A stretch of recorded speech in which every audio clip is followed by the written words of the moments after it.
ताक़ुब का खौफ और मौत का यकीन था। फिर भी सांस की डोरी को मजबूती से थामे वो अपने खुदा से मदद मांग रही थी। करीब ही एक बारिश बुजुर्ग गुजरा। उसने लड़की को सड़क किनारे गिरा हुआ पाया तो गिरी हुई मजबूर को सहारा देकर उठाया और अहवाल दरियाफ्त किया। मेहरू ने अपनी मुसीबत उस उम्र रसीदा शख्स को बता दी। वो बोला, आओ मेरे साथ, यहाँ कोई राहबर खान नामी सरदार नहीं रहता, तुम किसी और तरफ निकल आई हो। वो शख्स उसे अपनी बस्ती के सबसे मुअज़्ज़िज़ आदमी सैयद रोशन शाह के पास ले गया। ये शख्स नेक, रहमदिल और सच्चा इंसान था। जब मेहरू ने रो रो कर उसको अपनी दास्तान सुनाई तो उसने लड़की के सर पर हाथ रखकर कहा, तुम अब मेरी पनाह में हो और आज से मेरी मेहमान हो।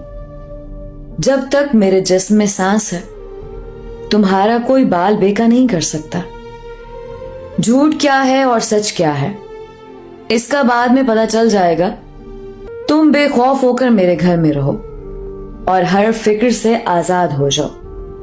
जब मेहरू के फरार का इल्म उसके सास, ससुर और देवर को हुआ तो उन्होंने मनादी करा दी कि मेहरू पर बदकारी का इल्जाम था, सो इसे कबल कि उसका शौहर आता और वो खाइन साबित होती वो पहले ही भाग निकली।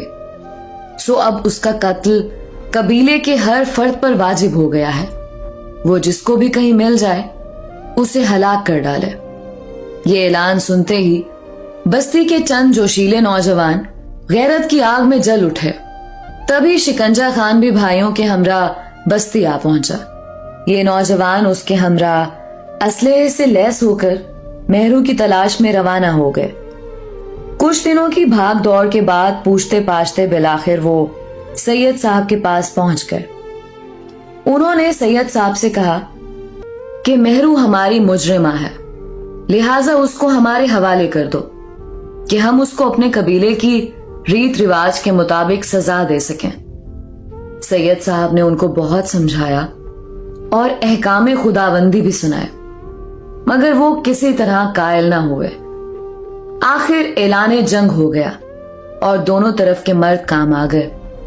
सैयद साहब के 2 मुलाजिम और 3 जवान बेटे इस मार्के में मारे गए, मगर उस शेर दिल आदमी ने मेहरू से किया हुआ वादा पूरा किया और उसको कातलों के हवाले ना किया। बिल आखिर राहबर खान को खबर हो गई।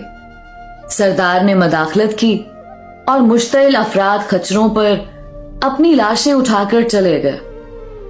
जब मेहरू को पता चला कि उसकी हिफाजत का वादा निभाने की खातिर सैयद साहब के 3 जवान लड़के मारे गए हैं तो वो गम से